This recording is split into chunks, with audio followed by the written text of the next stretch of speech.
आपने अपनी लाइफ में बहुत सी बड़ी चोरियों के बारे में सुना होगा। नॉर्मली चोर कीमती और छोटी चीजें चोरी करते हैं, जैसे कि ज्वेलरी और पैसे वगैरह। लेकिन आज की इस वीडियो में मैं आपको दुनिया में आज तक चोरी होने वाली सबसे बड़ी चीजों के बारे में बताने जा रहा हूँ। तो शुरू करते हैं अपना काउंटडाउन। 1.3 ton bell. दोस्तों, आपने मंदिरों के बारे में तो सुना होगा। इनके अंदर बेल्स लगाई जाती हैं। वाशिंगटन अमेरिका में बुद्धा का एक मंदिर है जहाँ पर बहुत बड़ी घंटी लगी हुई थी। इस घंटी का वजन 1360 किलोग्राम था। ये घंटी किसी ने रातों रात चोरी कर ली। पुलिस का कहना था कि कोई इतनी बड़ी घंटी भला कैसे चुरा सकता है, और इसे उतारने और ट्रक में लोड करते वक्त किसी ने नहीं देखा। इवन ये बेल है, इसकी आवाज भी किसी ने नहीं सुनी। ये बेल वियतनाम में बनाई गई थी और ये इतनी वैल्यूएबल थी कि इसकी प्राइस का अंदाजा भी नहीं लगाया जा सका। मंदिर के पादरियों का कहना था कि ये चोर इस बेल को स्क्रैप में बेच देंगे, क्योंकि इनको अंदाजा भी नहीं है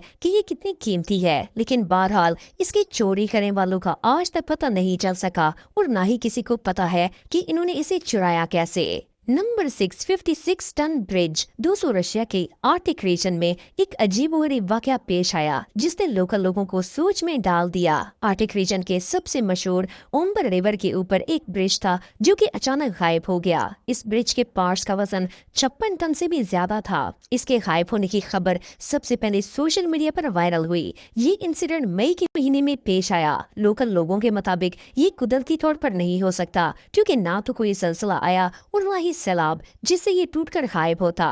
अथॉरिटीज के मुताबिक इस ब्रिज को मेटल थीव्स ने काटा और इसे चोरी करके ले गए। पुलिस ने इस चोरी की इन्वेस्टिगेशन शुरू कर दी। पुलिस का कहना था कि चोरों ने इसे इसलिए चोरी किया ताकि वो इसका मेटल स्क्रैप में बेच सके। लेकिन इतने बड़े ब्रिज को चोरी करना आसान काम नहीं है, और सबसे हैरानगी की बात यह है कि वो चोर आज तक नहीं पकड़े गए, और ना ही पुलिस को ये पता है कि आखिर इन्होंने ये ब्रिज चोरी कैसे किया और कहाँ ले गए। नंबर 5, बीच। दोस्तों, आप सोच रहे होंगे कि बीच भला कौन बेवकूफ चुराएगा, लेकिन जुलाई 2007 में जमैका के इलाके में रहने वाले लोग जब सुबह बीच पर वॉक करने के लिए आए तो देखा कि आगे कोई बीच ही नहीं थी। लोकल रेजिडेंट्स ने पुलिस को इन्फॉर्म किया कि किसी ने पूरी की पूरी बीच ही चुरा ली है। बिलीव करना मुश्किल है, लेकिन आधा किलोमीटर लंबी बीच को किसी ने चुरा लिया, और वो सारी रेत कहाँ ले गए किसी को भी नहीं पता चला। ये कोई कुदरती डिजास्टर नहीं था, बल्कि इन्वेस्टिगेशन से पता चला कि ये पूरी रेत 500 ट्रक्स पर लोड करके कहीं ले जाई गई। लेकिन आखिर 500 ट्रक्स पर रेत कौन चोरी करेगा, इसका जवाब किसी के पास नहीं है। ये चोर आज तक नहीं पकड़े गए, और इनके रेत चुराने का मकसद भी समझ नहीं आया कि आखिर ये इतनी ज्यादा रेत का करेंगे क्या।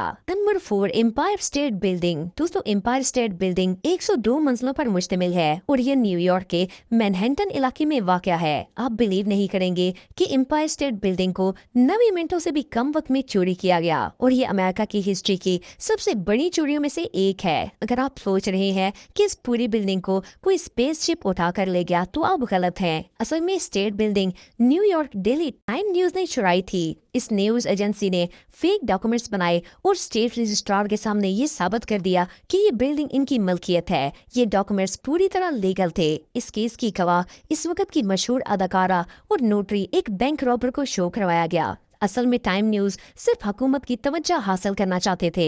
इनका मकसद पैसा बनाना नहीं था। असल में रजिस्ट्रार और क्लर्क जगह की तफ्तीश ही नहीं करते थे, और लैंड माफिया लोगों की प्रॉपर्टीज पर कब्जा कर लेते थे। इसलिए इन्होंने फेक डॉक्यूमेंट्स बनाकर इस बात का प्रूफ गवर्नमेंट को दिया ताकि वो एक्शन ले। टाइम न्यूज ने बिल्डिंग की ऑनरशिप गवर्नमेंट को वापस दे दी, लेकिन अगर कोई रियल में इसे चुराता तो वो अरबों डॉलर्स का मालिक होता। Number 3, entire bridge missing. दोस्तों, अब जिस चोरी के बारे में मैं आपको बताने जा रहा हूँ, ये दुनिया की सबसे अजीबोगरीब चोरियों में से एक है। 2 भाई जिनका नाम आर्थर और अलेक्जेंडर था, इन्होंने वेंसल पेंसिल्वेनिया में सितंबर 2011 में एक 50 फुट स्टील का ब्रिज चुरा लिया। ये ब्रिज ज्यादा इस्तेमाल नहीं होता था, फिर भी इस पूरे ब्रिज को चोरी करना हद से ज्यादा मुश्किल काम है। इन दोनों भाइयों का कहना था कि इन्होंने 1 माह प्लानिंग की और फिर इस ब्रिज को चुरा लिया। इन्होंने इसे पीसेस में काटा और स्टील को स्क्रैप में बेचने के लिए इकट्ठा किया। सोचने की बात यह है कि इन्होंने इतनी भारी स्टील बीम्स को ट्रांसपोर्ट कैसे किया होगा। दुनिया का सबसे बेवकूफ शख्स भी कभी ब्रिज चोरी करने के बारे में नहीं सोचेगा, लेकिन इन्होंने ये हमाकत करके दिखाई। स्क्रैप की एस्टिमेटेड वैल्यू 1,60 करोड़ रुपए थी। इन्वेस्टिगेशन के दौरान पुलिस को पता चला कि इन्होंने ये 15 टन का ब्रिज सिर्फ 8 लाख रुपए में एक रिसाइकलिंग कंपनी को बेच दिया। कंपनी वालों को शक हुआ और इन्होंने फौरन पुलिस को इन्फॉर्म किया और ये दोनों भाई पकड़े गए। Number 2, church. दोस्तों, रशिया में दुनिया के सबसे अहम चोर पाए जाते हैं। रशिया के कोमोरोवो गांव में चोरों ने एक पूरा चर्च ही चुरा लिया। ये चर्च 200 साल पुराना था। जुलाई 2008 में चोरों ने इस चर्च की एक ईंट भी नहीं छोड़ी और सब कुछ ले गए। ये चर्च एक गुंजान जगह पर बना हुआ था और वहाँ सिर्फ पादरी ही जाया करता था। चोरों ने तसल्ली से वहाँ मौजूद 200 साल पुरानी चीजें और बुक्स उठाई और इवन चर्च की पूरी बिल्डिंग को भी तोड़कर छत, दीवारें सब कुछ लूट कर ले गए। सिर्फ यही नहीं, 2019 में चोर एक बड़े चर्च का पूरा छत जो कि मेटल का था वो रातों रात चुरा कर भाग गए। पादरियों को तब पता चला जब सुबह धूप छत की सीलिंग से चर्च के अंदर आ गई। ये सच में हमाकत है। Number 1, bridge vanished. दोस्तों, तुर्की के कोकाली प्रोविंस में इसी साल पिछले महीने में चोरों ने रातों रात एक 22 टन का पूरा ब्रिज चोरी कर लिया। ऑफ कोर्स इसे भी स्क्रैप में बेचने के लिए ही चोरी किया गया है। ऐसा हर जगह ही होता रहता है। इसी साल इंडिया में भी एक पूरा ब्रिज चोरी किया गया और चोरों ने 3 दिन लगाकर इसे चोरी किया। इस वारदात में 40 लोग शामिल थे। इन्होंने फेक पेपर्स दिखाए कि इन्हें गवर्नमेंट डिपार्टमेंट से इजाजत हासिल है और ये 40 लोग पूरा ब्रिज तोड़कर ले गए। इन्होंने गार्ड्स को कहा कि इन्होंने गवर्नमेंट डिपार्टमेंट से एग्रीमेंट किया है और क्रेन्स लगाकर बाकायदा 3 दिन के अंदर पूरा ब्रिज ही तोड़ डाला। तो अगर आप टेक्नोलॉजी से रिलेटेड वीडियो